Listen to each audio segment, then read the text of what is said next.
રાતે મિલે સમાજ સૌ પાવે નિજ ભજના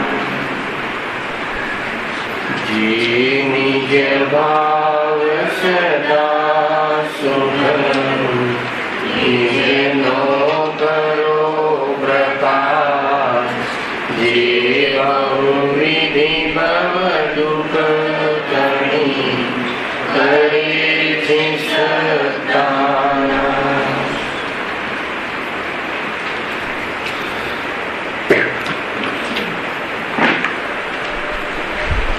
આ શ્રી મોક્ષ માર્ગ પ્રકાશક ગ્રંથ છે.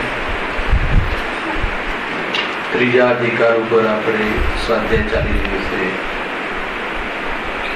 મૂળ વાત તો એમ છે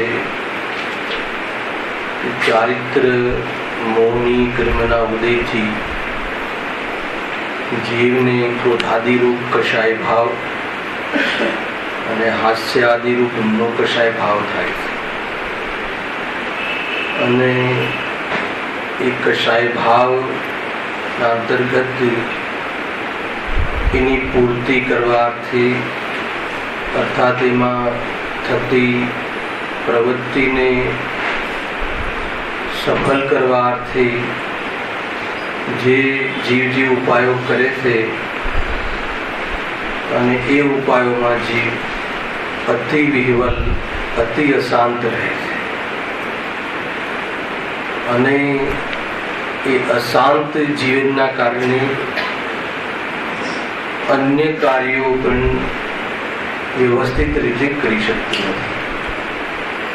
જ્યાં અન્ય કાર્યમાં પણ સૂઝબૂઝ ખોઈ બેસે ત્યાં આત્મકલ્યાણ જેવું મહાન કાર્ય કરવા માટે કષાયોના અંતર્ગત કેવી રીતે સંભવ છે? એટલા માટે એક કષાયના ભાવનો પુરુષાર્થની પ્રેરણા માટે આ અધિકાર પંડિત ટુડનજી અહીંયા ખુલાસાથી કરે છે. કુલ મળીને અહીંયા પંડિતજીને એ દ્રષ્ટિકોણ રહ્યો અર્થાત તો એમનો વિકલ્પ હશે કે જીવ કષાયોમાં પોતાનું જીવન માની રહ્યો છે. કષાયોની પૂર્તિ કરવારૂપ પ્રવૃત્તિ એ સિવાયના ભાવરૂપ કોઈ જીવન હોઈ શકે એની કલ્પના પણ કરતો નથી. અને એમાં જ કષાયમાં પૂર્તિ કરીને સુખી થવાનો એની કલ્પના છે, એનો ભ્રમ છે. તો એ ભ્રમ દૂર થઈ જાય એ માટે અહીંયા ચર્ચા કરી છે. Page number 55. ચારિત્ર મોહના અંતર્ગત થવાવાળી ક્રોધ, માન, માયા, લોભ આદિ. એમાં લોભ કષાયની ચર્ચા આપણે ગયા વ્યાખ્યાનમાં સમાપ્ત કરી હતી. એમાં ઘણા દ્રષ્ટિકોણથી આપણે ચર્ચા કરી હતી. મૂળ એમાં એ હતું કે લોભ કષાય કર્મના ઉદયમાં જીવને બહારના પદાર્થોમાં લાભ ભાષિત થાય છે. આ સમજજો. અને લાભ ભાષિત જ્યાં થાય પર પદાર્થ પરદ્રવ્યોમાં, ત્યાં પરદ્રવ્યોની પ્રાપ્તિનો ઉપાય કર્યા કરે છે. એના માટે ઘણા કષ્ટ સહન કરે છે. એના માટે વિદેશ ગમન આદિ પણ પ્રવૃત્તિ કરે છે. એના માટે ઘણું સહન કરે છે. જે વ્યક્તિ પાસેથી કોઈ પરદ્રવ્યનો લાભ એને ભાસે તો એની ગુલામી પણ વેઠે છે. એ વ્યક્તિના ક્રોધાદિ પરિણામને પણ ઘણા ખેદથી સહન કર્યા કરે છે. શાના માટે? કે કોઈ પદાર્થનો એને લાભ દેખાય છે. લખ્યું છે આમાં અંતમાં મૂળ આનું લોજિક એ છે કે પરપદાર્થનો લાભ દેખાય ત્યાં સુધી એને આત્મા નહીં દેખાય. આ મૂળ સૂત્ર રહ્યું. એનો અર્થ શું અશોકભાઈ?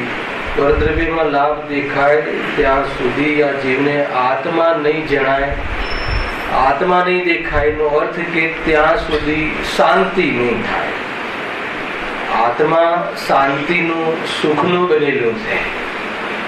જ્યાં સુધી પરદ્રવ્યમાં આપણને લાભભાષિત થાય ત્યાં સુધી એટલું ચિંતામાં રહે, બેચેની રહે.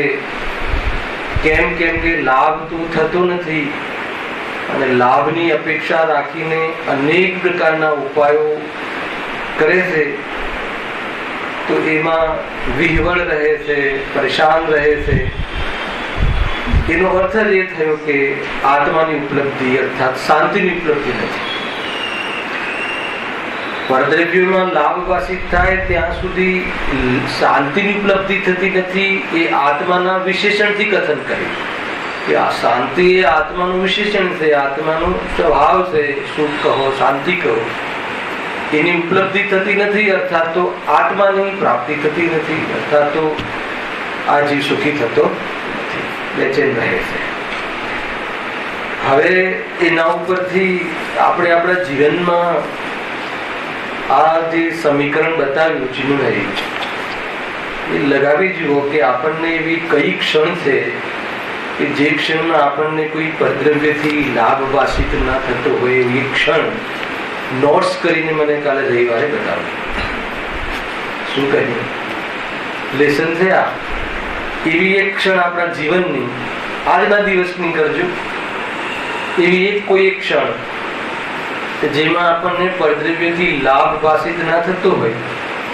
કેમ કે અહીંયા જ્ઞાનીઓ કહે છે કે પરદ્રવ્યથી લાભભાષિત થાય ત્યાં સુધી શાંતિ પ્રાપ્ત નથી થતી, આત્મા જણાતો નથી, આત્માઓ પ્રગટ થતો નથી. તો આપણે શોધીએ આપણા જીવનમાં કે એવી કઈ ક્ષણ છે આખા દિવસ દરમિયાન. કોઈ એમ કહી શકે ઉદાહરણના રૂપમાં કે અમે સવારે મંદિરમાં જે આવ્યા છીએ 8:30 થી કે જે 7 વાગ્યાથી, તો અત્યાર સુધી અમે કોઈ પદાર્થોથી લાભ માન્યો હોય એવી ક્ષણ નથી અમારી આ. તો જરા વિચાર કરી જોજો, એવું કઈ છે? ખ્યાલ આવે કે અરે સમ્યક દર્શન રૂપી લાભ પણ કોઈ અન્ય વ્યક્તિ અર્થાત તો દેવશાસ્ત્ર ગુરુથી થાય છે એમ માને ત્યાં સુધી એ જીવને શાંતિ પ્રાપ્ત થતી નથી. અર્થાત એનું નામ જ સમ્યક દર્શન નથી. સમ્યક દર્શનનો અર્થ જ એ છે કે કોઈનાથી લાભ થતો નથી, કોઈનાથી અલાભ થતો નથી અને આત્માને કોઈનો લાભ અલાભની જરૂર નથી. અને મને કે મારી પાસે મારા જ્ઞાન, ચેતન આદિ સ્વભાવ, સુખ આદિ સ્વભાવ સુરક્ષિત છે. મારું અસ્તિત્વ ત્રણે કાળે સુરક્ષિત છે. અરે ભયના પકડમાં લીધું હતું ગુરુદેવે. આપણે બી આવવાનું છે ભયનું સ્વરૂપ, નૌકશાહીમાં ભયની ચર્ચા આવશે. તો એ રીતે સમજવું બહુ જરૂરી છે, એ સિવાય પાર નહીં પડે એમ અહીંયા કહે છે. થોડું વાંચી લઈએ. લાસ્ટ ટાઈમ બી આપણે રીડ કર્યું હતું. લોભ કશાય ઉપજે ત્યારે ઈષ્ટ પદાર્થના લાભની ઈચ્છા થાય છે. બરાબર? પેલા તો પદાર્થ ઈષ્ટ લાગે છે ને, કયો લાભ થતો હશે, કયા પદાર્થથી કયો લાભ થાય, આ બધું આપણું મનને ચકાસવા માટેના હું તમને એક વિઝન બતાવું છું. કે કયો પદાર્થ, કોઈ પદાર્થ ઈષ્ટ લાગવો એનો અર્થ શું કે એનાથી લાભ લાગે. કોઈ એક પદાર્થ બતાવો કે જેનાથી તમને લાભ થાય. એક બીજું, લાભ એટલે શું? તો પહેલા નક્કી કરો કે લાભ એટલે શું અને એ લાભ કયા પદાર્થથી થાય. એ બે ના જે જવાબ તમારી પાસે સ્પષ્ટ હોવા જોઈએ ને પછી પુરુષાર્થ કરજો. સંકેત ખ્યાલ? લાભ એટલે શું? જીવને લાભ કહેતા નિયમથી એને બહારમાં ઇન્દ્રિય ભોગની સામગ્રી બહારમાં ઘણી હોવી, ઇજ્જત હોવી, શોહરત હોવી, તો એને માને છે લાભ. અહીંયા કહે છે કે આત્માને એનાથી કોઈ લાભ નથી કે જેનાથી તું લાભ માને છે. પહેલું જ મતલબ મૂળમાં ભૂલ રહી ને, તો એ ત્યાંથી વિચાર કરવા જેવું છે. તો લાભ તો વિતરાગતાથી છે, લાભ તો રાગ રહિત થવાથી છે. તો રાગ છોડવાનો છે જ્યાં પદાર્થોનો, તો ત્યાં પદાર્થો મને જોઈએ છે, ભાવ છોડવાનો છે, ત્યાં બાહ્યમાં લાભનો કોઈ પ્રકરણ કે પ્રસંગ રહ્યો નહીં. ખ્યાલ આવે ને? તો એ રીતનો લાભ લેવો હોય તો હવે કયા પદાર્થની જરૂર છે? કોઈ પદાર્થની જરૂર નથી એવો અનુભવ થવો એ જ લાભ છે. તો એનો સંસાર ત્યાં જ સમાપ્ત થઈ ગયો દ્રષ્ટિગત. તો અનંત સંસાર વાસના અનંત પદાર્થોને મેળવવાની અભિપ્રાયની આકુલતા, એ તત્ક્ષણ આ વિઝન એનું ખુલે, એમાં દ્રષ્ટિ બેસે, જ્ઞાન એના યથાર્થ વેદ વિજ્ઞાન રૂપ સમ્યક જ્ઞાનને પ્રાપ્ત થાય. એવું જ્ઞાન ઉપયોગ સ્થિરતાને પહોંચી અને આનંદમાં રહે છે. ઘટનાઓ જે ઘટે છે એ તે પદાર્થના પરિણામ છે. પદાર્થોમાં આગળ પાછળ ઉથલ પાથલ બદલાવ થાય છે તે પદાર્થની પરિણતિ છે. અને જ્ઞાનમાં એનું તે ક્રમે જાણવું એ જ્ઞાનનું પરિણામ છે. અને એ પરિણામ થતા જ્ઞાનના પરિણામમાં એ પદાર્થની પરિસ્થિતિનું જ્ઞાન થવા છતાં જ્ઞાનમાં એ કોઈ પદાર્થ પેસી જાય અને આત્માને અથવા જ્ઞાન અને આત્મા એને વિકૃત કરે કે નષ્ટ કરે એવું સ્વરૂપ નથી. જ્યાં એમ સત્યનો પ્રકાશ એના હૃદયમાં થાય તો આ કસાય ઉત્પન્ન નહીં થાય. અને કસાય ઉત્પન્ન નહીં થાય તો શું થશે? દુઃખ નહીં થાય. દુઃખના કારણો મટી ગયા. બીજો કોઈ ઉપાય નથી. હે ને? એ રીતે અમારે ત્યાં ચાલે છે. કઈ ગાથા ચાલે છે? ત્યાં 19મી ગાથા પૂરી થઈ રાયદાસભાઈ અને 21મો શ્લોક ચાલે છે. ત્યાં એક આ જ વાત હતી કે સુખી થવા માટે કેટલું કરવાનું છે? શું કર્યું?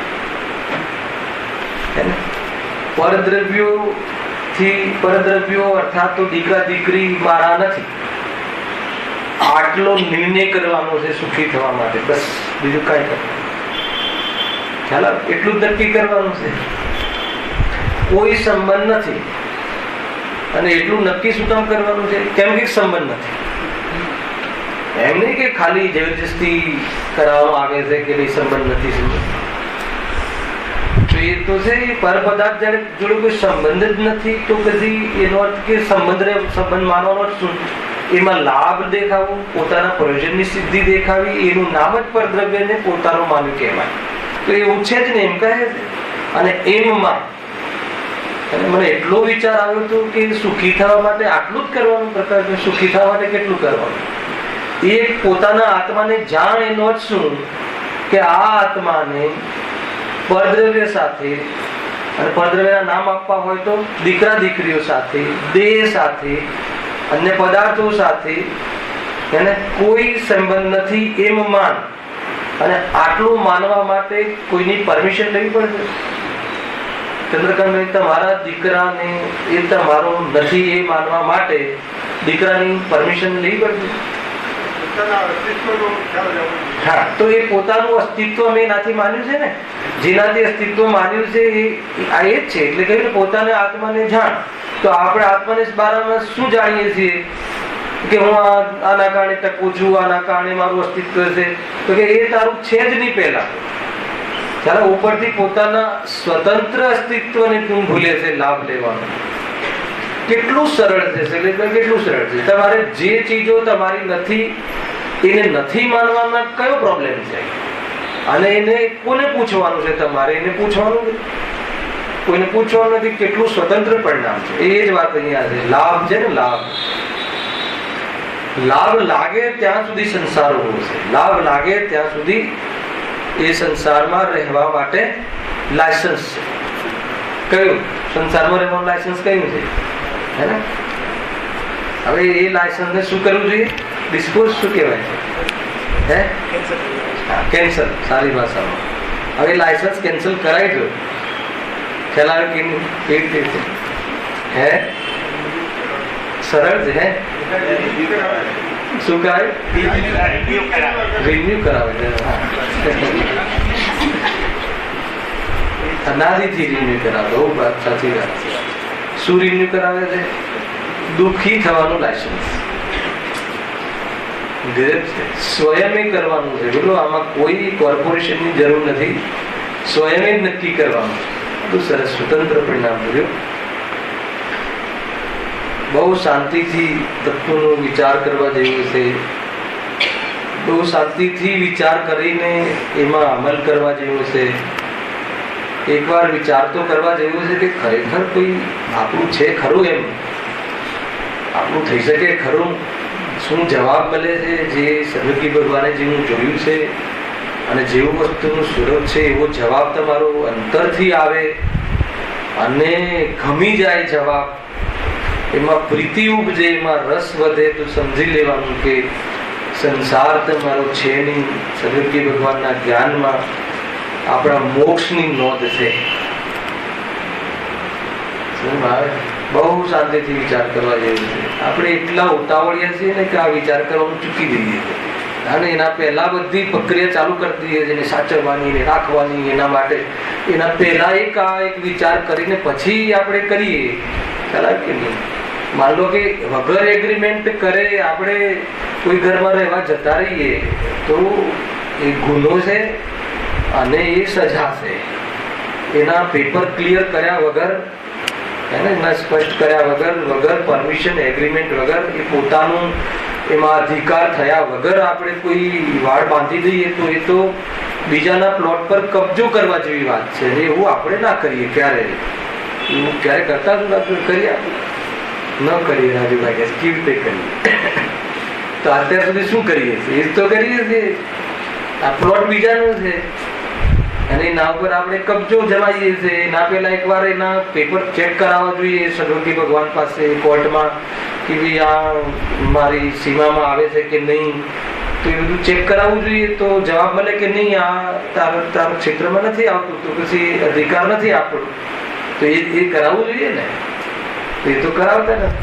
વિચાર કરવા જેવું છે. મેં આ 2-4 દિવસથી મને આવા વિચારો આવે કે આપણે કોઈ બી જગ્યાએ એટલા પ્રોસીડ થઈએ છે દિલીપભાઈ, એટલા લાગી જઈએ છે. એના પહેલા આ લાગવા પહેલા જેમ કે વિચાર તો કરીએ ને, કોઈ દિવાલો બંધાવીએ, ઘરમાં ફર્નિચર, આપણે ઘરમાં ફર્નિચર ક્યારે કરાવીએ કે પહેલા એ ઘર આપણું છે નક્કી થાય પછી ફર્નિચર કરાવીએ. એટલું તો લોજિક, એટલું તો ન્યાય હોવો જોઈએ ને. તો એ પહેલા આપણે કઈ બી આના પાછળ દોડ મૂકીએ છીએ, દેહ આદિ, સગાવાલા આદિ પાછળ આખું જીવન સમર્પિત કરીએ, તો પહેલા એ આપણી ચીજો છે કે નહીં, આપણા અધિકારમાં આવે છે કે નહીં, એકવાર વિચાર કરી જોઈએ તો આપણને જવાબ મળશે કે નહીં. કોઈ આની સાથે તો કોઈ રીતનું કોઈ રિલેશન જ નથી, તો પછી આ બધી ગુલામીથી બચી જશે. ફેલાવે છે ને આ બધી પડોજણ, આ ખોટી જવાબદારી અને માથે જવાબદારી લઈ અને આખું જીવન જીવવું. હે ને? કેટલું મતલબ કે જો છૂટવાના કેટલા સામાન્ય ઉપાયો છે, પણ એટલો ઉપાય કરવામાં આ જીવ એટલો કઠોર છે કે અનાદિથી આટલો ઉપાય કરવા માટે કેમ પાછો પડી રહ્યો છે?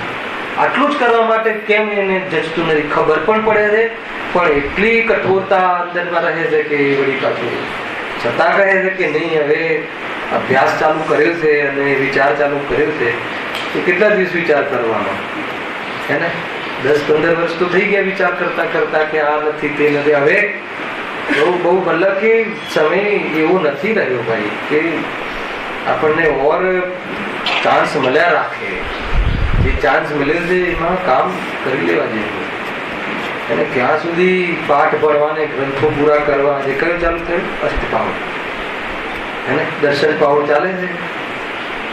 મતલબ એના માધ્યમથી જે કાર્ય કરવાનું છે ને, એટલી તાકાતથી અને એટલી ઈમાનદારીથી કરવું જોઈએ. માત્ર સ્વાધ્યાય રહી જાય અને સ્વાધ્યાય કરીને જે કરવાનું છે, વેદ વિજ્ઞાન અને આ લાભ આદિ લાગો પરપદાર્થમાં એ મારો ભ્રમ છે એટલું નક્કી થઈ જાય તો પરપદાર્થોની અવેરનેસ ના રહે. કોઈ ચીજમાં તમને લાભ દેખાય છે, ભ્રમ છે. કઈ ચીજ? કોઈ પણ ચીજ, કોઈ પણ શુભ અનુષ્ઠાન વાળી હોય કે અશુભ અનુષ્ઠાન વાળી, એમાં લાભ દેખાય છે, એનાથી મને ફાયદો થશે, એ મને કંઈક કરશે, એ મને સાચવશે, એ જે પણ એની પાછળ જેટલા આપલક્ષણ હોય એ બધા અપલક્ષણ છે એ છોડવા દેવાના. એના વગર નિરાંત નહીં મળે. એના વગર આ જીવ હંમેશા અશાંત રહેશે, ભયભીત રહેશે અને નશામાં ચકચૂર રહેશે, બેહોશ રહેશે, બાવરો બનીને રહેશે. એ બધા શબ્દો અંદર લખાય છે. અને જે આપણે અનુભવી રહ્યા છીએ એ બધી પરિસ્થિતિ હે ને, એટલા માટે જલ્દી કરવા જેવી વાત છે. કરવાનું શું છે? વેદ વિજ્ઞાન કરવાનું શું છે? સ્પષ્ટીકરણ કરવાનું શું છે? સત્યનો સ્વીકાર કરવાનું શું છે? એક વાર તો નક્કી કરો કે એનાથી લાભ થાય કે ના થાય. જ્યારે વસ્તુ સ્વરૂપમાં જ નથી હે ને, ઝેરમાં અમૃતનો અંશ નથી, અમૃતમાં ઝેરનો અંશ નથી, તો એમાં કલ્પના કરી અને પ્રયાસ કરવો કે એમાં અમૃતનો પાન કરીને અમૃતની કલ્પના કરવી એ વાત તદ્દન ખોટી છે. અને એ અહીંયા કહે છે આ મોહનું પરિણામ છે. સિમ્પલ છે ને, કોઈ ભારે છે આ શાસ્ત્ર સ્વાધ્યાયમાં. કયું સ્વાધ્યાય છે બતાવો? એ ત્રીજો લખ્યું છે, લોભ કશાય ઉપજે ત્યારે ઈષ્ટ પદાર્થના લાભની ઈચ્છા થાય છે. અને એ ઈચ્છા થાય છે એટલે શું કરે છે? તેના માટે તેના અર્થે અનેક ઉપાય વિચારે છે. કયા ઉપાય વિચારે છે? બધાને ખબર છે ને, બધાના ઉપાયો મળતા આવશે. સર્વજ્ઞ ભગવાન અને જ્ઞાનીઓ સિવાય બાકી બધા જીવો સાથે આપણા ઉપાય મળતા આવશે. એમાં કોઈ એનું વિશ્લેષણ કરવાની જરૂર નથી. હર્ષદભાઈ જરૂર છે શું ઉપાય કરીએ છીએ હે ને? ઓપન ચિઠ્ઠી છે, કોઈ ગુપ્ત નથી. આપણે બધા ઓપન થઈને એક તો ઉપાય કરી રહ્યા છીએ. મારામારી, કાપા કાપી, છેતરપિંડી, આ તે જે કરવું પડે કહ્યું બી શરૂઆતમાં જો લખ્યું પણ છે, છતાં આગળ બધી વસ્તુ લખી છે. તેના સાધનરૂપ વચન બોલે હે ને. શું બોલે? બહુ સરસ છે આ બંગલો, સમજી લેવાનું કે એમાં તને લાભ દેખાય છે. સરસ તો કહ્યું છે, તો સરસ કહેવા પાછળનું શું? સરસ કોને કહેવાય બતાવો? આ સુંદર શર્ટ છે, આ સુંદર પેન્ટ છે, આ સુંદર ફ્લેટ છે, એનો અર્થ શું? એની પાછળ મેળવવાની લાભ વ્યક્તિ, એ લાભના કારણે લોભ વ્યક્તિ ચાલુ છે. હવે છેલ્લે મળે નહીં ને નસીબના આધાર પર છોડી દે ને એ બધી વાત જુદી છે, પણ પ્રયાસ તો કરે છે. આ બી કહ્યું હમણાં આપણે, શરીરની અનેક ચેષ્ટા કરે, ઘણા કષ્ટ સહન કરે, સેવા ચાકરી કરે. કોની સેવા ચાકરી કરે? કોની કરે? કોની કરીએ ચાકરી? બતાવશો આજુ કોની સેવા ચાકરી કરો છો કે નહીં? બહુ સરસ, બહુ સરસ. એટલે શું? સાચું કહ્યું એટલે બહુ સરસ. ઘણી વખત આપણે સેવા ચાકરી તો કરાવતા હશો. સેવા ચાકરી કોની કરો છો એ બતાવો? મોહની સેવા ચાકરી કરી છે, મોહની ગુલામી છે. કોઈ પરદ્રવ્યની સેવા ચાકરીનો કોઈ પ્રસંગ છે જ નહીં. મોહમાં આપણે મોહને લઈને ગુલામી કરી. તરત જ કે આ સરસ છે તો ત્યાં જીવીને કશે ગુલામીમાં એના સરસના પોષણમાં ચાલુ પડી જાય છે જીવ. ત્યાં વિદેશ ગમન કરે તો સારું કે ખરાબ? વિદેશ ગમન, ફોરેન જવા મળે તો હે ને, સેલિબ્રેશન થાય છે ને. અહીંયા વિદેશ ગમન કરે એ કોઈ ગૌરવમાં નથી લખ્યું એને. આ વિદેશ ગમન કરવું પડે, આ રખડવું પડે એમ કે ખ્યાલ આવે. અને આ તો વિદેશ ગમન કરે તો આજે તો એને તો એ સારી વાત ગણાય છે. એનું તો સેલિબ્રેશન થાય છે કે નહીં? એ અમારો દીકરો પહેલી વાર ફોરેન પહેલી વાર જાય તો પંચભૂતગલ પરાવર્તનમાં ક્યાં કયું બાકી રાખ્યું છે, કયું ફોરેન બાકી રાખ્યું? તો જીવને એમ લાગે પહેલી વાર જવું જોઈએ. અને કયું એવું ક્ષેત્ર છે કે આપણે ગયા વગર રહ્યા છીએ? ખ્યાતોને લઈને જ્યાં જવાતું હોય. એક વાર અનંત વાર એનું નામ સંસાર છે. અનંત પંચભૂતગલ પરાવર્તનના જે કર્યા એને સંસાર કહે છે. સ્વરૂપમાં શાંત તેની ઠેકાણી નથી બેઠી, સ્થિર નથી રહ્યો, એનું નામ સંસાર છે. પરિણામ ખ્યાલ આવે છે? સંસરણ ઇતિ સંસાર. સ્વરૂપમાં ન રહેવું એનું નામ સંસાર. સ્વરૂપમાં હોવા છતાં અનાદર કરવું એનું નામ સંસાર. એ જો ઘણી વખત મને આપણે ચાલતા વ્યવહારમાં આવા એક બે પ્રસંગોમાં કોઈ ખ્યાલ આવે ને કે ભાઈ આજે આમંત્રણ કોઈ આપવા આવે તો સારું આમંત્રણ છે કે ભાઈ આજે મારો દીકરો ફોરેન જાય છે તો મતલબ કે જાણે દીક્ષા લેવા જતો હોય એવી વાત થોડી છે. હેલા પ્રસંગ તો એવો હોય કે દીક્ષા લઈ રહ્યો છે તો સમજમાં આવે થોડી છે. ઘણી જગ્યા બસ બાનું જોઈએ ને કશાય વિષય કશાયના પોષણ. ઘણી જગ્યાએ મેં ગઈકાલે બી કીધું કે પાર્ટીઓ થતી રહે. सानी पार्टी जगह साहब फॉरेन जा रहे हैं, सानी पार्टी जगह साहब फॉरेन से आए એટલે એક પાછી પાર્ટી આ બાનું જે કાંઈ કઈ એના માટે એરેન્જ કરે ને પછી એમાં ખાવા પીવાની કશાય ને પોષણ કરે અને પોતાના બહાર માન કશાયના શોખ કરે અને એનું પોષણ કરે. આ બધું પ્રકરણ થઈ રહ્યું છે. એક માટે આ બધું પ્રકરણ થયું. એક ખાલી કશાયનું પોષણ થયું. તમે જોઈ લેજો એની પાછળ આખી બધી વૃત્તિ જોઈ લેજો. અને બધી એ પાર્ટીમાં હોય શું અને એ પાર્ટીમાં શોખ હોય અને એનું માન અંદરમાં માન બરાબર માનના એવા ઝેરના ગુંડળા પીતો હોય અને આ બાજુ બધા એને સાબાસ સાબાસ કરે એટલે બધું બરાબર. સંસાર એનો કેવો થાય? દઢ થાય. સંસાર એનો પાકો થતો જાય. ક્યારેક આવું પાર્ટીમાં ભૂલી ચૂકી પહોંચવાનું થઈ જાય તો આ વાત યાદ આવી જાય અને એટલા માટે અહીંયા કહું છું. બરાબર છે? મૂર્ખ છે. ઉપયોગ કેટલો એટલો અલ્પ ઉપયોગ, અલ્પ આયુ, અલ્પ બુદ્ધિ. અને મને આ વાત બહુ અંદરમાં એક વાત બહુ ઝંઝોળે છે. ખરેખર એટલો આયુ તો કેટલું અલ્પ છે. લાખો વર્ષના ચતુર્થકાળના આયુષ્યની સામે હે ને આપણું 5, 50, 55, 60, 65 હે ને કાં તો માના ગર્ભમાં એટલા તો આયુષ્ય. અને એ આયુષ્યમાં જાણે આપણે અહીંયા અમરત્વ લઈને આવ્યા હોય અને એવી રીતે એમાં શાંતિથી બારમાં કામ કરી રહ્યા છીએ કે જાણે આપણે અહીંયા પરમનન્ટ રહેવાનું છે. અને એવી વ્યવસ્થા કરવા માટે અહીંયા એટલો લોભ. આ લોભ કસાયના અંતર્ગત વાત કહું છું. તમને એમ લાગે કે એક લોભ નામ કરીને આગળ ચાલો પ્રકરણ પૂરું કરવું નથી. લોભના માટે છે ને આપણે જે આમ જાણે આપણે સ્મશાનમાંથી આવીએ ને કોઈના મૈયતમાંથી તો બી એવું નથી લાગતું કે આપણે આ રીતે થવાનું છે. એટલી જ મતલબ કે નિર્ભય રીતે અને એટલી જ મતલબ નઠારા બનીને આપણે એવા લાગેલા છે બહારમાં હે ને. અરે ઇન્ડિકેશન આવે ને મને ઘણી વાર ખ્યાલ છે કે વ્યક્તિને હાર્ટ એટેક આવે કે કોઈ એવી જાતિનો હૃદય રોગ થાય કે એવી જવાનું છે તો એ બધો વેગ છે ને 15 દિવસનો. વળી પાછી નળી ખુલી જાય એટલે વળી પાછું એનું બધું જ બધા રસ્તા પેલા ખુલી જાય. એ 15 દિવસ તો પ્રવચનમાં બી આવે પહેલા બેસીને સાંભળીને. પછી 15 દિવસ પછી એમ લાગે કે ગાયબ થઈ જાય તો હું પૂછું ભાઈ શું થયું પહેલા કે નહીં.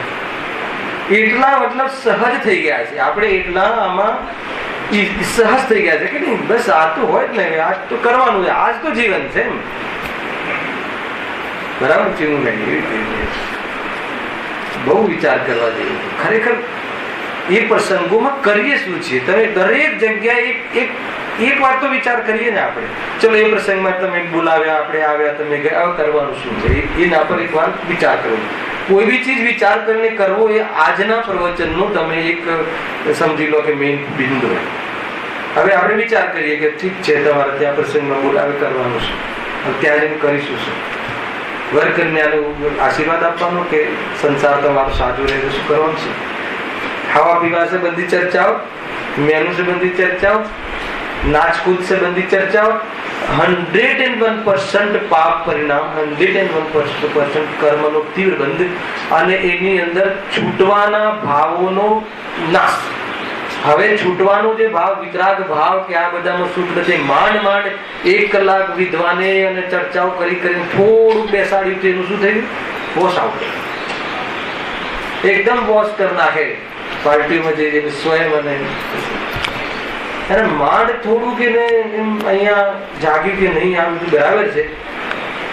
બરાબર સંકેત આવતા ચર્ચા થઈ ને ત્યાં એવા દોસ્તારો મિત્ર મળે અને પછી એમાં ત્યાં જઈએ એટલે બધું વોશ આઉટ થઈ જાય. કે એ બહુ સરસ કાલે બહુ ચર્ચા કરી હતી ભાઈ દીકરાએ કે એવું બધું થાય છે ને થોડું એમ કે પાપોમાં જલ્દી જોડાઈ જવાય. ઘણી ચર્ચા એની બુદ્ધિથી કરી. મને બહુ આનંદ થયો કે લોકો આપણે એમ લાગે કે આનાથી ફરક નથી પડતો પણ પડે છે. ક્યાંક ને વિચાર કરે પાપમાં તો આમ ઈઝી જોડાઈ જાય છે, અને કોઈ શુભામાં કે કોઈ સારા કામમાં જોડાવામાં બહુ કઠિન થાય. મતલબ કે કોઈ ચીજ બનાવવામાં ઘણો સમય થાય છે અને તોડવામાં ક્ષણમાં તૂટી જાય. એક બિલ્ડિંગ બનાવવું હોય તો 4 વર્ષ લાગે છે અને એને ડિમોલિશ કરવું હોય તો કલાકોમાં થઈ જાય. એ રીતે મતલબ જેને સંયમના શિખર પર ચડવા માટે ઘણો પુરુષાર્થ જોઈએ અને પડવામાં કેટલી વાર લાગે. એક દ્રષ્ટિ ખરાબ થઈ ખતમ, આખું મતલબ મોક્ષ માર્ગ ત્યાં લુપ્ત થઈ જાય. તો પછી એવા પ્રકરણોમાં, એવા પ્રસંગોમાં બુદ્ધિપૂર્વક આપણે એનાથી દૂર રહેવું જોઈએ. આપણે આપણી બીમારીના કારણે એ આપણે સમજવું જોઈએ. આફ્ટર ઓલ ઉપાય તો પ્રારંભિક ઉપાય તો એ છે, અને વાસ્તવિક ઉપાય તત્વ નિર્ણય છે, વેદ વિજ્ઞાન છે. અને જે દિવસે વેદ વિજ્ઞાન જાગૃત થઈ જાય એ દિવસે કોઈ બી પરિસ્થિતિ તમને હલાવે ને વિચલિત કરે એ વાતમાં દમ નથી. એ વાત સમજવાની છે. ખ્યાલ આવે? ક્યાંથી વાત આવી? આ વિદેશ ગમન નામના શબ્દમાંથી આવી. આટલી બધી વાત એમાંથી આવી હે ને. રાજેશભાઈ બેસે છે વાત કે બોરિંગ થવાય એને જીવને જો વાત કશાયની કરી રહ્યા છે પણ બધી પોઝિટિવ કરી રહ્યા છે કે ભાઈ આપણે ફસાયા છીએ એ બી તો આપણને ખબર પડવી જોઈએ. કોઈ બી ચીજ પહેલા એક વિચાર ના કરવું જોઈએ. આપણે કોઈ બી આ વસ્તુનું ભક્ષણ કરીએ તો આપણે આ ઝેર છે કે આ ખાવા લાયક છે કે એટલું તો વિચાર કરીએ જ છે ને. તો કોઈ બી કાર્યમાં પહેલા એકવાર વિચાર કરો. તમને 100% આ તત્વના બોધના કારણે એમાં તમને અવેરનેસ, એમાં તમને લાભ, એમાં ફાયદો. ભલે જવાનું થશે સંસ્કાર વર્ષ, પણ એની અંદર જે એમાં જવા પાછળનો જે હર્ષ હતો, જવા પાછળનું જે અંદરમાં વિઝન હતું એ બદલાઈ જશે. તો એવા જવાના પ્રસંગો અને એમાં રહેવાના પ્રસંગો ધીરે ધીરે એમાં બુદ્ધિપૂર્વક પછી નહીં કરવું પડે. આત્મ સ્વરૂપમાં મજા ને એમાં આત્મરંજન કરવા વાળા જીવોને બહારના મનોરંજનની જરૂર નથી. તો બસ મનોરંજન જોઈએ ને, કાંઈક જીવનમાં, કાંઈક દિવસમાં, કાંઈક થોડુંક તો એકદમ શોક જેવું વાતાવરણ, આખો દિવસ સ્વાધ્યાય, આત્મા જુદું ને રાગ જુદું, થોડું મનોરંજન, સાંસ્કૃતિક પ્રોગ્રામ, થોડીક મુખવાસ પેટે હે ને. 10 લક્ષણમાં ઉત્તમ ક્ષમા જોરદાર ચાલે. જોકે આપણે ત્યાં તો ગુરુદેવની દેન છે કે સાંસ્કૃતિક પ્રોગ્રામમાં પણ ઉપદેશ જ આવી ગયો, સ્વાધ્યાય આવી ગયો. એ તો પહેલાના સાંસ્કૃતિક પ્રોગ્રામ તમે જુઓ તો બધું વોશ આઉટ થઈ જાય. વિદ્વાને કરેલી મહેનત અને આપણે બધી કરેલી મહેનત તો પછી સાંસ્કૃતિક પ્રોગ્રામ 0 થઈ જાય એમાં. તો બધું હવે તો પ્રોગ્રામ બી એવા આવવા લાગ્યા કે એમાં નિમિત્ત ઉપાદાનનું નાટક, એવા કાંઈ નો કાંઈ મેસેજ. એટલે ઘણી ક્રાંતિ આવી છે, ઘણો ફરક છે. બસ આપણે એમાં કેટલો લાભ અને પુરુષાર્થ કરીએ એ બધું આપણા ઉપર છે. ખ્યાલ એમ જો વિદેશ ગમન કરે, શું કામ કરે? શું કામ કરે? લાભ માટે. કયા લાભ માટે? સંસારના લાભ માટે. આ બરાબર હર સમય આ દંડો અંદરમાં ફટકારવો જોઈએ પોતાને.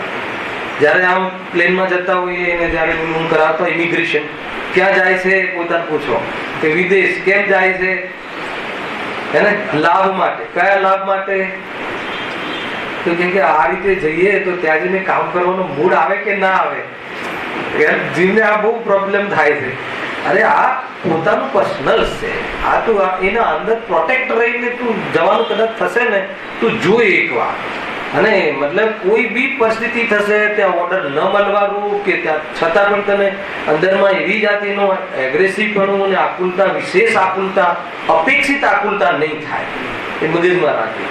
અને એની અંતર્ગત આ બાજુનો અર્થાત તો આત્મકલ્યાણ, આત્માશ્રયનો વિકાસ, અર્થાત એનું વલણ, અર્થાત એ સંબંધી આપણો વિચાર વધતો ગયો તો સમજી લેવાનું કે આપણું કામ પંચમ કાળમાં આવીને પણ જે કામ કરવાનું હતું અને એ કામ આપણે કરી લીધું, અથવા એ કામ થઈ રહ્યું છે. એ વાત સમજવા જેવી. જે વડે પોતાનું મરણ થતું જાણે એવા કાર્ય પણ કરે. ગજબ છે. મતલબ કે મરણ કરતા કશાયની પીડા એને સહન થતી નથી. મરણ એને ચાલી જાય. માનો કે આ તમને આનું વિઝન બતાવો કે કોઈ જીવને કોઈ એક ચાલતી ટ્રેનમાં કોઈ એક ચીજ એને કોઈ ઉપર કોઈ 100 રૂપિયાની નોટ પડી છે, અથવા પાટાના ઉપર એક કોઈ હીરાની હાર પડ્યો છે, સામે ટ્રેન દેખાય છે, એટલે એમ પણ ખ્યાલ આવે છે કે જો ચૂકીશ તો ઉડી જઈશ, ખતમ થઈ જઈશ, હાર પહેરવા નહીં રહું. સમજ છતાં બી એટલો લોભ રહે છે કે એ સહન જ થતી એ લોભની પીડા અંદરમાં. તો એ હાર લેવા જાય છે અને એક્સિડન્ટ ભલે થતો, તો એ કિંમત ઉપર પણ બી એ પ્રવૃત્તિ કરે છે. એનું નામ આ મરણના ભોગે પણ એ કાર્ય. લોભ કશાયના કારણે એને મરણ પણ એને એટલું ગૌણ થઈ જાય છે કે જેના માટે જીવન માટે આ કરી રહ્યો છે એ એટલું બધું લોભનું કશાયોનું કામ હોય છે. દરેક પ્રસંગોમાં દરેક કશાયોના અંતમાં આ વાત એને લખી છે પંડિતજી કે ભાઈ મરણ પણ થતું જાણે, મરણની પણ અવગણના કરે છે. મરણ થતું ભલે મરણ થતું. એના આધાર ઉપર તો અહીંયા 2000 ને 5000 રૂપિયાની નોકરી માટે જીવો લટકતા અને ટ્રેનોમાં અને કોઈ બી રીતે કાંઈ પણ થાય એને મને એમ ખ્યાલ આવે કે કાલે કર્ફ્યુ લાગવાનો છે ને કાલે અહીંયા બોમ્બ ફૂટવાનો છે, તો પણ હું ગ્રાણીનો ત્યાં મતલબ કોઈ ફોન આવી જાય તો એક થોડું બચાવીને જશું, પોલીસને પૈસા ખવડાવીને જશું, કઈ બી રીતે એનો માર્ગ કાઢે છે. પણ એને એ પણ આ કોણ કરાવે છે? લોભ કરાવે છે. લોભમાં શું થાય છે? લાભ લાગે છે. શાનો લાભ લાગે છે? બોલો, જે ચીજ ભોગવવા બી રહી ના શકે એને ખ્યાલમાં આવે બુદ્ધિમાં, તો પણ બુદ્ધિ એટલી કુંઠિત થઈ જાય છે કે હું એ મેળવી લઉં. તો એ અહીંયા કહે છે આવી પ્રવૃત્તિ આપણે આપણા જીવનમાં ઘણી વાર કરીએ છીએ, નિરંતર કરીએ છીએ. જીવન તો આયુષ્ય તો ઘટી જ રહ્યું છે ને, છતાં આપણે એમાં ઘટાડો આપણામાં આયુષ્ય ઘટી રહ્યું છે કે મોટા થઈ રહ્યા છીએ? શું વધી રહ્યું છે ને શું ઘટી રહ્યું છે? વિચાર કરજો. જીવન ઘટી રહ્યું છે અને લોભની તૃષ્ણા વધી રહી છે, તો જે બી 2-5 મિનિટનો કે એ પણ ઉપયોગ આમાં લાગતો નથી. એને ફિઝિકલ 1 કલાક અહીંયા હોવા છતાં આના પછી એટલી એપોઇન્ટમેન્ટ ખીચામાં હોય છે કે આ 1 કલાક અહીંયા હોવા છતાં અહીંયા નથી હોતું. એનું નામ લોભ કશાય. તમે આને તમે ઊંડા ઉતરો ને તો ખ્યાલ આવે કે એક પદાર્થની ઈચ્છામાં આટલું બધું છે. અહીંયા તમને લોભ કશાય છે? હા, અહીંયા કઈ લોભ કશાય? એને ખીચામાં લિસ્ટ, ફોન સાયલેન્ટ ફોનમાં વારંવાર જોવાનો ભાવ. અરે ઘણા જેવી તો મને ઘણી વાર મોટા પ્રસંગોમાં જવાનું થાય ને દિલીપભાઈ, તો ઘણી વાર મેં પ્રવચનોમાં ફોન કરતા જીવને જોયા છે. પાછળ અહીંયા કે કોક વખત આપણે પાછળ બેસવાનો વારો આવી જાય તો પેલો ભાઈ આખી પૂરી વાત કરી લે પ્રવચનમાં. અને મને એટલું અંદરથી થાય કે જીવને આટલો લોભ કે કમસે કમ એટલો વિવેક કે 1 કલાક ભાઈ કમસે કમ અહીંયા હું એટલા માટે આયતનો રાખ્યા છે. ઘરે તો એટલા માટે કઈ નો કઈ આજુબાજુ બધી જ લાઈનો ચાલુ હોય, જેવી મતલબ સચિત અચિત બધી લાઈનો ના ખ્યાલ આવે. એને સચિત એટલે બાળકો આદિ અને અચિત એટલે આ બધા ફોન આદિ બધી જ લાઈનોના કનેક્શન ડિસ્કનેક્ટ ના કર્યા હોય એટલા માટે નિશ્ચય નામનો શબ્દ રાખે છે અહીંયા મંદિરમાં આયતનમાં આવવાનો. ખ્યાલ તમારા ઘરે આ પ્રશ્ન થયો હતો દિલીપભાઈ, જયારે આપણે ઘરે કરી શકતા હોય તો આયતનમાં જવાની જરૂર શું છે? તો કે એટલે જરૂર છે કે આપણી બુદ્ધિ એટલી આપણું શુદ્ધિ એટલી નથી, તો ઘરમાં ક્યાંય ને ક્યાંય છોકરું પડે કે અવાજ આવે તો ઉપયોગ ભાગ દઈને ત્યાં જાય. અને પછી કયું ચિત્ત લાગવાનું છે? તો કમસે કમ એટલા તો આપણે સજ્જન છીએ કે બુદ્ધિપૂર્વક નક્કી કરીએ કે ભાઈ 1 કલાક હું હવે આ બધું ડિસ્કનેક્ટ કરીને જાઉં. એનું નામ નિશ્ચય. ભાગવત ભાગ 1 ખ્યાલ આવે? ચંદ્રકાંત ભાગવત ભાગ 1 થી ચલાવવા જેવું છે અને એટલી બધી જોરદાર બધી વસ્તુઓ છે. બધું ફરી શરૂ કરીએ.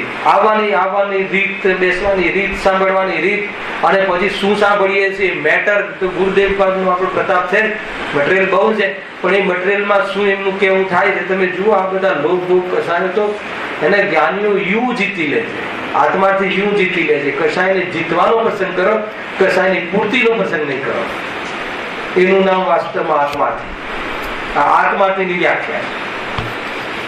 જે કસાયને જીતવાનો પ્રયાસ કરે, કસાયની પૂર્તિનો પ્રયાસ ના કરે, એ વાસ્તવમાં સાચો મોક્ષાર્થી છે. એને મુમુક્ષુ કહેવાય છે. ખ્યાલ આ બધી વ્યાખ્યાઓ તમે અંદરમાં ખ્યાલ આવે કે આપણે કેવું પાસે જો એ રીતે છે. જે વડે પોતાનું મરણ થતું જાણે એવા કાર્ય પણ કરે, જેમાં ઘણું દુઃખ થાય એવા પ્રારંભ પણ કરે. ઘણું દુઃખ થાય અહીંયાથી મતલબ કે એમ લાગે કે એક હૈદરાબાદમાં કે કોઈ આસામમાં ગવર્મેન્ટ એક ફ્રી સ્કીમ રાખી છે કે કોઈ ટેક્સ નહીં, તો ત્યાં એક ફેક્ટરી નાખે, એવો પ્રારંભ કરે.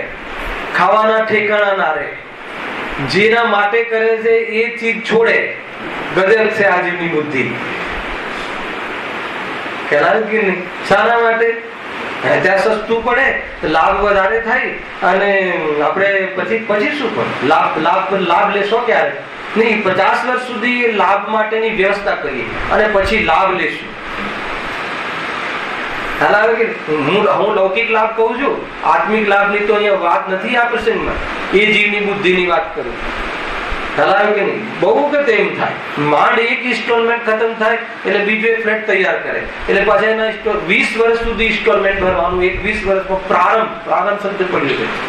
એવો પ્રારંભ 20 વર્ષમાં એને નક્કી કરી લીધું, એને એક પ્રકારથી બુકિંગ કરી લીધું કે હવે 20 વર્ષ તો આપણે ગુલામી કરી કે ભરો, અહીંયા કમાવો, 50,000 નો ઇન્સ્ટોલમેન્ટ ભરો, અને એના પછી પાછું દીકરો કે તમે બહાર જાઓ.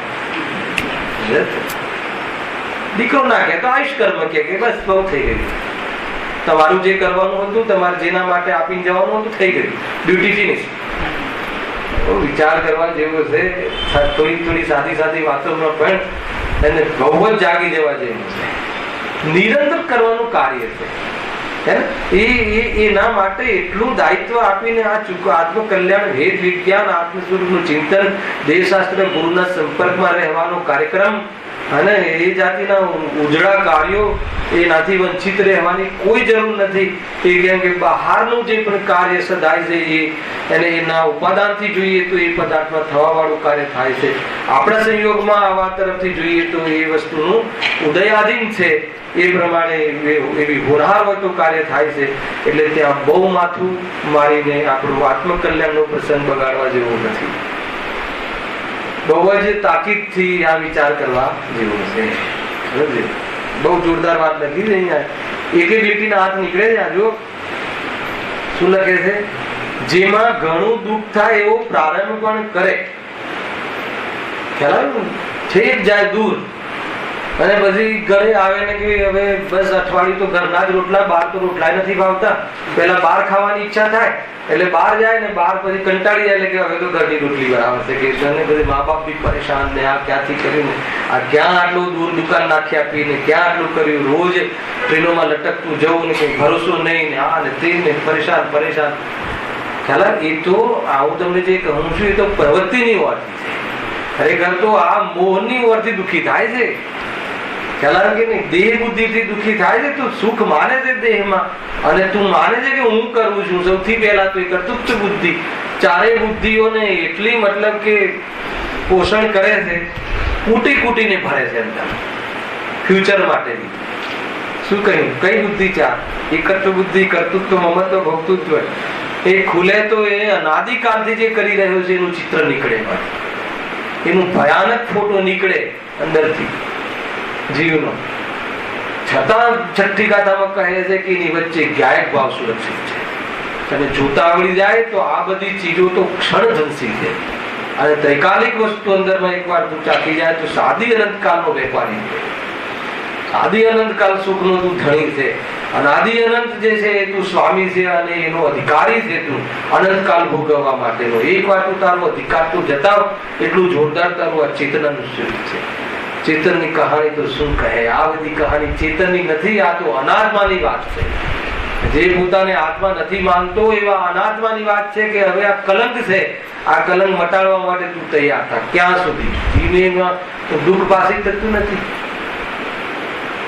કેવું લાગે, મતલબ કેવું સહન કરે? ત્રિલોક ગુરુદેવ તો કે 3 લોકનો નાથ અને ભિખારી થઈને ફરે, કેવું જ લાગે, કેવું કલંક છે. એ વ્યક્તિને અંદરમાં કોઈ એવું ત્રિલોકીપણું અને પોતાનું સ્વરૂપ ભાષિત થયું હશે ત્યારે કીધું ને કે ભાઈ આ જે ભિખારી થઈને ભોગોમાં બસ આ તુચ્છ વસ્તુઓ પાછળ આટલી બધી ખરેખર કે તું મર્દાનગી છોડી દીધી છે એમ કહે ગુરુદેવ. નપુસક થઈ ગયું છે એમ કહે. સાચી વાત છે એમની પર. એટલે એ રીતે આપણને ઝંઝોડે અંદરથી કે તું ઉભો થા. બહુ જોરદાર ચેતના તારી મુરઝાઈ ગઈ, આટલા પાપોમાં દબી ગયું છે, તું હવે દબાવવાની જરૂર નથી. ચેતના તો બહુ જોરદાર છે. એકવાર ચૈતન્યની સામે જો ખ્યાલમાં આવે છે કે બેસે છે વાત એ રીતે છે. જો કઈ વાત બેસે છે? લોભની, લાભની કે આ સમજમાં આવે છે? એકદમ મતલબ કે સરળ છે. થોડીક બુદ્ધિ અને પૂરું સમર્પણ હે ને ભગવાન બનાવી દેશે.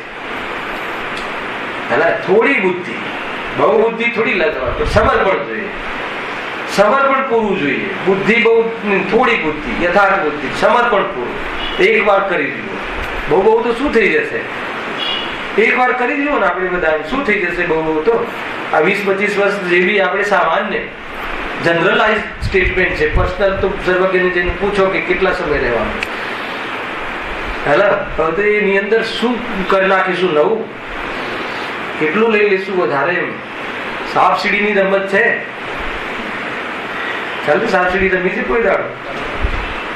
હે ને બરાબર, મતલબ કે 100 ના આંકડા પર 99 માં આવી જાય અને ફટાક દઈને એવું નીચે 1 પર આવી જાય. જી ઘરે કહે કે હવે શું કરવાનું, અને ફરીથી પાછું 62-60 વર્ષે ફરીથી પાછો ચાલુ કરે. એ ત્યારે બી ન વિચારે, ત્યારે બી એને વેરાગ ન આવે કે અરે આ તો આપણા હાથની વાત નથી. એટલું સમજીને સ્વરૂપમાં રહેવું અને 2-4 રોટલા અને 2-4 વસ્ત્રથી બાહ્ય જીવન નિભે છે. બાહ્ય જીવન, અંતરંગ જીવન નિભાવવાની ચૈતન્ય શક્તિ પૂરી પડી છે. એકવાર મસ્તીમાં રહે, બાકી કયા ચોપડી નો થાય છે કે આ રાજુભાઈ આ રીતે જીવ્યા, અને નો થાય તો તારે મારે શું? હે ને અંદરમાં કેવી રીતે જીવ્યું એનું મહત્વ છે ને, અને બહારમાં આ રીતે જીવ્યા અને આ રીતે રહ્યા ને એને તો કોની ચર્ચા છે? એ તો હું છું જ નહીં. તું જેને કહે છે કહા કરે. એના કહેવાથી આપણો સંસાર મટતો નથી અને મોક્ષ બગડતું નથી. આપણા પરિણામથી બધું થાય છે, એટલે આપણે જાગી જવા જેવું છે. આ વાત મુદ્દાની છે. ખ્યાલ આવે કે નહીં? આજે હમણાં મને આવતા વિચાર આવે તો કે ભાઈ કોઈ મને ઓળખે કે આ ભાઈ વિદ્વાન છે, કોઈ મને ઓળખે કે આ ભાઈ મતલબ કે શ્રેષ્ઠ છે કે ટ્રસ્ટી છે કે શેઠ છે કે જે પણ છે. કોઈ મને ઓળખે એનાથી શું મતલબ છે? હું મને ઓળખું ગાયક તરીકે, મને કોઈ ના ઓળખે એનાથી મને શું પ્રોબ્લેમ થવાનો છે? હું મને ના ઓળખું તો પ્રોબ્લેમ છે. મને કોઈ ના ઓળખે, હું કોઈને ના ઓળખું એનાથી કોઈ પ્રોબ્લેમ નથી. હું કોઈને ના ઓળખતો અહીંયા તો શું પ્રોબ્લેમ? અને મને કોઈ ના ઓળખે તો શું પ્રોબ્લેમ? તો હું મને ના ઓળખું તો બહુ મોટો પ્રોબ્લેમ. એ જ પ્રોબ્લેમ છે અત્યારે. આવે છે કે આપણને આપણી પહેચાન ખબર ભૂલી રહ્યા છે ને, એટલા માટે તો પર પદાર્થોનો લોભ તો છે ને. પહેચાન શું છે? તને કઈ વસ્તુથી લાભ થાય, તારે કોઈ વસ્તુની જરૂર ક્યાં છે? તારી પહેચાન તો કર કે તને ચૈતન્ય રૂપ, તને સુખ માટે, આનંદ માટે અને તારી ભયને અભાવ કરવા માટે, અનસિક્યોર ફિલિંગને મટાડવા માટે તારે કયા પદાર્થની જરૂર છે? સમ્યક જ્ઞાનની જરૂર છે, ને સમ્યક જ્ઞાનથી તું ઠસો ભરેલો છે. એક વાર સમ્યક જ્ઞાન, સાચા જ્ઞાનથી, હે ને સ્વપરના વિભાગ પૂર્વક પ્રગટ થતું જ્ઞાન દરેકના જીવમાં હોય છે. પ્રવચન સારની 123 કે 24 વ્યાખ્યા લખી છે. સમ્યક જ્ઞાનની વ્યાખ્યા, ઉપયોગની વ્યાખ્યા એ રીતે એને તમે દિશા બદલો, બસ એટલો આનંદ આવશે. રાજુભાઈ ગેરંટી છે, આ તો આચાર્યની ગેરંટી છે, સંતની ગેરંટી, ગેરંટેડ માલ છે. આ ચાઇનાનો નથી. આવે છે કે નહીં? ખાલી શો ઓફ નથી, સરસ દેખાય પૂઠું ને અંદરમાં કાંઈ બી ભાઈ એવું નથી. પ્યોર છે આ તત્વ જ્ઞાન. એક એક વસ્તુ સમજવા, આપણે આ વસ્તુ વાંચી જઈએ છીએ પણ આપણે કરીએ છીએ એ નથી ખબર પડતી આપણને. શું? જેમાં ઘણું દુઃખ થાય એવા પ્રારંભ પણ કરે. કોણ કરે? જેમાં ઘણું દુઃખ થાય છે એવો પ્રારંભ હું કરી રહ્યો છું. એમ વાંચો. હવે વાંચવાની સ્ટાઇલ બધી બરાબર છે કે ઘણું દુઃખ થાય એવો પ્રારંભ, ઘણું દુઃખ થાય. એ રીતે ઘણી વખત આ જનરલાઇઝ વાત છે શૈલેષભાઈ. સમાજમાં સાથે બેઠા છીએ એટલે ખ્યાલ આવે ને, કોઠા સમાજ, આપણો રાજ્ય સમાજ આદિ. તો કોઈને પૂછે કેમ પ્રવચનમાં દેખાતા નથી? તો કે ઘરમાં લગ્નનો પ્રસંગ છે. એકવાર બરેલી ક્યારે લગ્નનો પ્રસંગ? તો કે નેક્સ્ટ મે માં. આ મે માં પૂછ્યું હતું, નેક્સ્ટ મે માં. 1 વર્ષ પહેલા એ શું કરશે ખબર નહીં. 1 વર્ષ પહેલા શું કરશે ખબર નહીં. એટલી એના પહેલાથી ખરીદી ને આ ને તે ને, તો એ પ્રારંભ, અતિ પ્રારંભ, પરેશાન થઈ જાય છે. અને એક એ દિવસની શું કહેવાય, એ વ્યક્તિને શું કહેવાય, કયો ફ્રીજ કહેવાય, ભૂલી ગયો. હે એ જે વ્યક્તિ હોય જેનું લગ્ન હોય તમે શું કહો? બ્રાઇડ શું? હા, જેવી હોય. મને થોડું ઇંગ્લિશ ભણ્યું નથી હે ને. તો એના એક દિવસના ડ્રેસ માટે આખું ઘર એ છે અતિ પ્રારંભ. એને અહીંયાથી વિદેશ જાય, તમને ખ્યાલ નહીં હોય રાખજો, વિદેશ જાય અને ત્યાંથી એ વસ્તુ સીવડાવીને રહીને લોકો આવે અને 10 મિનિટ પહેરે. ઉનાળો હોય, ગરમી હોય અને એસી હોય તો બીજી ગરમી હોય અંદર કસાયની. અને મને જોવે લોકો અને કોઈ જીવ એના જેવો ડ્રેસ લઈ આવ્યો કે એનાથી વિશેષ લઈ આવ્યો તો પતી ગયું. અરે રે, આ કસાયનું સ્વરૂપ જોવાથી પરેશાન છે કે નહીં? લોભ, માનનો લોભ પ્રારંભની વાત છે. મારે તો એ બતાવું, એટલું બધું પ્રારંભ કરે આગળ. હવે તમે વિચાર કરજો, આખા દિવસમાં નોટ ભરાઈ જશે હે ને. બહુ જ અતિ પ્રારંભ કરીએ, માંડ શાંતિ થાય. માંડ શાંતિ, દુન્વય શાંતિ, અપેક્ષિત શાંતિ. ત્યાં વળી પાછું એક નવું ઊભું કરી જ દે ફટાક દઈને કે હવે આ નવું એક ઇન્વેસ્ટમેન્ટ, એને 50 લાખ વધ્યા છે તો હવે શોધું કોઈ ઈમાનદાર વ્યક્તિ. એક બીજી મારી ફર્મ, કેટલી ફર્મ થઈ? 21, 22, 25 ફર્મ લગ્નની પત્રિકામાં ભરાઈ જવી જોઈએ. મુહૂર્ત છે હે વિનુભાઈ છે કે નહીં? હા, એ બધું ખોલીએ તો એમ લાગે કે આ જીવની બુદ્ધિ ખરાબ થઈ ગયો. લોભ થતા પૂજ્યવા ઈષ્ટજનનું કાર્ય હોય ત્યાં પણ પોતાનું પ્રયોજન સાધે. ગુરુદેવ આમાં એટલું મતલબ કે એવું વાક્ય લખ્યું છે એમના પ્રવચનમાં અંદર હે ને. બહારમાં વડીલ હોય કે કોઈ બી હોય, ઘરનો વ્યક્તિ હોય, કોઈ ચીજ લાવવા મોકલે તો પોતાનું કમિશન રાખે, એવા શબ્દમાં લખ્યું. એટલે પ્રવચન પોતાનો પૈસા અંદર રાખે એ રીતે લખ્યું, સાદી સાદી ભાષા.